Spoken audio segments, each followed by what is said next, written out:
In this episode of BEA Conversations, we are speaking to Serene and Jag from Frozen Line. And we are talking about women supporting women, and we are very lucky to have both of them to speak from the Asian women perspective on the topic of bullying. So Serene and Jag, thank you so much for joining us today. Thank you for having us, Al. Glad to be here. Yeah. Huge topic, bullying. So have you ever experienced or witnessed someone being bullied, and how did it make you feel? Yeah, it's such an elephant in the room, right? This topic, bullying. A lot of people don't even want to say the word, right? And systemically, how it starts, and it's culturally we are. It's a difficult topic to handle, but I think everyone has experienced it in some way or form. And just thinking back of when I was starting out in my career, and even in my early part of a managerial role, I remember sitting around a morning meeting, department head meeting, and where the GM who was chairing would use that opportunity to bully different department heads around the table by innuendos and implying certain things and trying to laugh and bicker about certain things with certain department heads. And you could see that it affected morale around the table, and I saw that as bullying, because here you are, singling out certain people and making them feel a certain way, and causing the rest of us to feel a certain way as well, and taking advantage of that situation, because not everybody is willing to speak up and say and address that oh, that wasn't leadership, or that wasn't managerial, that was really bullying, putting me into a corner. So and I still remember many would walk away from the table feeling demotivated and demoralized and afraid to speak up about that situation. So why are people afraid of speaking up? Is it not within our culture? Absolutely, I think the society that we're brought up in Asia is not to express ourselves, and to also accept that we have to go up the hard way. I mean, for me personally, I still remember it when I interviewed for my first sales job in my early 20s. I was shocked because the potential boss of mine told me in my face. I mean, in this case, it wasn't even an innuendo, as you mentioned. So he said, well, I look at you, I think you'll only be able to sell if you sleep with a customer. Oh my God. I know. I could talk about it now, so many years after, but the good thing is I outlasted him. I still got the job. I think that very statement propelled me, got my fighting spirit out, and say, well, you know what, I'll prove you wrong. And I outlasted him. I then slowly climbed up the ladder within that hotel sales department and became the head of department 10 years later. And the sad part is that it seemed to be acceptable that this was part of leadership or managerial behavior, that you could say these things or do these things, even though systemically it's wrong, and ethically it's wrong to say that. Yes. But they would laugh it off, and because they laughed it off, they thought that, oh, this is not bullying, it's me making a joke. But it is bullying. It is, in yes. many ways.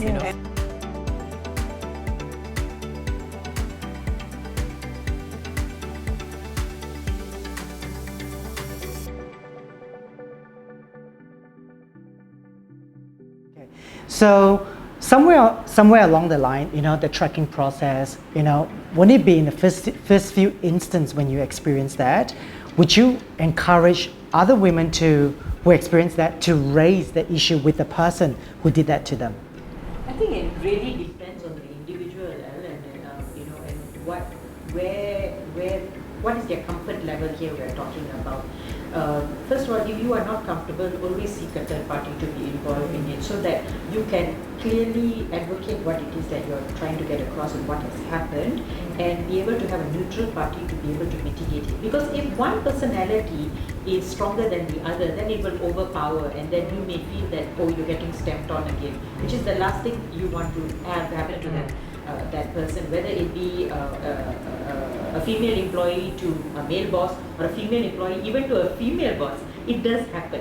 So that's the most important part of that first phase. But if you are comfortable and you feel that you're able to hold, then do have a conversation with the person. But pick a neutral environment to have the conversation.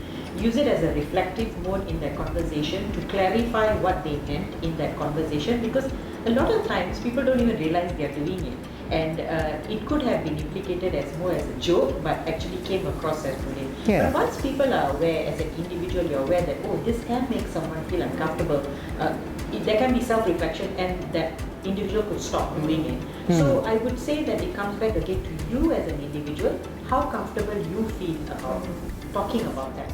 And also how well you know that individual, your immediate supervisor or a peer colleague, how well you know and how comfortable and what has been the connection like in those months and years working with that person. Because I think it's such a, I think sometimes there are some people who are totally unaware, because perhaps they themselves have been through the same kind of school of hard knocks, tough love. Tough love, yes. The Key tough word, love tough generation, love. because we are still in the babies boomers especially. Yeah. You know, so where do you draw the fine line between tough love and bullying? How can one tell whether it's tough love or bullying? You know, the reality is that even with the newer generation that's coming in, you know, I know we joke about it as well. When you look at Gen Z today, you know, we say, oh, they are more sensitive, and you know, but we have to be very culturally and socially aware that they are growing up in a very different era. It's a digital era where impacts of words can have a power play on their mindset and their motivation and you know their courage to be able to speak up. So I think, you know, when we talk about elements like this, we have to now not say that there is one way to fix it all. We have to deal with it as an individual. You know, look at the person and try to put yourself in that person's shoes about how they may feel or why they may have taken it that way, whether you are the person receiving it or whether you are the person giving it, and how that discomfort is. So open channel of communication, I think, is really what it is. Subjective as well, right? I think back to your question about that fine line drawn between tough love and bullying And body language. and body language, and I think a couple of signs, perhaps one being if you're being made to feel like you're in a marginalized position, that's one, and if you're constantly being kept out of the loop of important information, except for the bullying communication, that's another sign. Yeah, and the third point perhaps is also the fact that you are often not given feedback on your work performance, no feedback at all, no communication, and if there is, it's usually harsh, it's not constructive, and it's a putting down. I think these are three perhaps clearer signs to me, that is to tell if it is weighted towards bullying, that I'm being bullied in that way. Yeah, I think, Serene, I love your point, because I think the telltale sign is when someone transmits a message to you, if you feel like you're never good enough, versus, oh my God, I can use this information to see the gap, that I can really work on it. Yes, exactly. Sometimes even another phrase is, you're lucky to get this job. You know, I always remember that. You know, I think that's said to many of us. right. Perhaps it's happening a lot at the Right moment. now, yes. Yes, Given the yes, circumstance, given the circumstance, it is. Yeah. Often than not, when someone dares to show signs of bullying, it's because they trust that the environment allows them to do so. It's that comfort zone that they are in.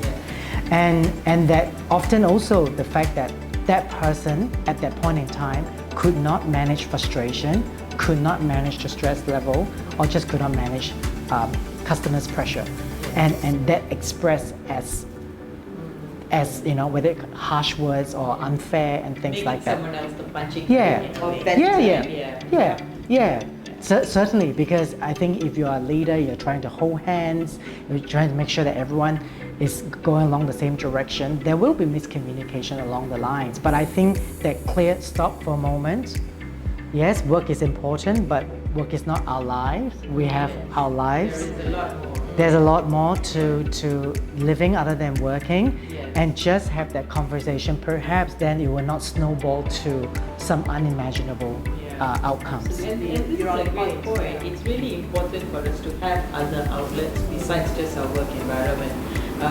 One thing Serene and me also advocate for Frozen Line is that we do encourage our team members to have other activities, and sometimes that's a way for you to also be able to identify what has happened and also be able for you to get it out of your system, and it could be in a community environment, you could be doing community service, or you could be hobby or a sport. Going to a sport or going walk. to the gym and clearing your head, taking a walk, and sometimes it could even be retail therapy, right? When you're walking the shops and you're able to then zone out and be able to register what actually is happening for yourself. And at times that is all you may need to be able to fence that problem out. But if you're still dealing with it and it's still mulling, then you go to that next step and go to the third party, go to whether it's HR or a peer, etc. I mean, in our company, we've always had a culture of open communication.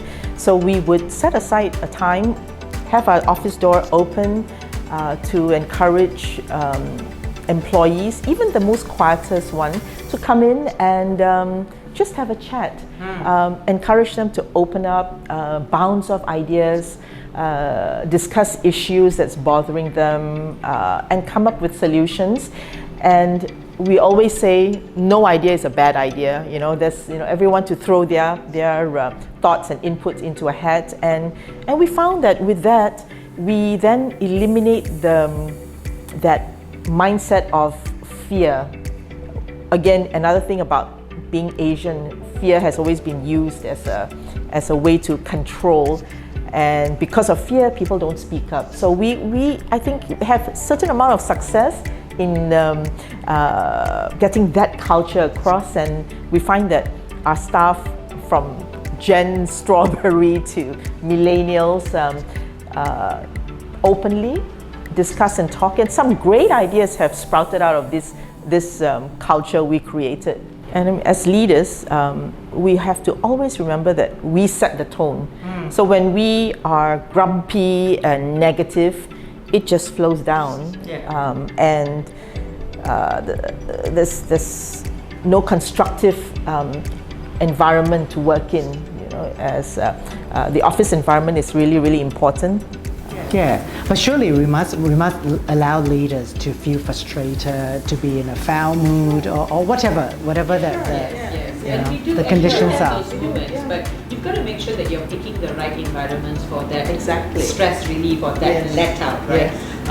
So one thing that Serene and I practice is that we have our getaway time together. And that could be over a meal or a glass of wine where we vent it out and get it out of our systems. And not to say that it doesn't happen in an environment where team members may be in, but when there is team members involved, to be aware of that their presence are there, and also to seek feedback from them if they are comfortable with this conversation. And many of the times you would be able to tell that if they are comfortable to be part of that conversation or not, and then you can choose carry on or stop the conversation there for a later time, or perhaps then want to take it one-on-one with the individuals to seek their feedback, because we have to respect the fact in our culture, everybody is not willing to sit at the table and tell you everything they're thinking about at that moment. Absolutely. So you've got to pick those environments. But the idea of what we try to do is that the inclusiveness is that you pick which way you want it. Do you want it in the group environment? Do you want it in the individual environment? Or do you want it to have in a different forum where you want to be able to write it down? So that's your choice, really. And I strongly believe that obviously it's not easy being a leader now with the current climate that we're working in. Is the fact that with power comes responsibility, and then we just really have to reflect on the impact of some inaction that we are causing to see how far that ripple might go, to see whether that is still in line with whatever principle that we set at the very beginning of the game, and how long the term or objective that we want a certain objective to go to. So, but on this note, thank you so much for your time. Great speaking to you too, as always, and we really value your opinions.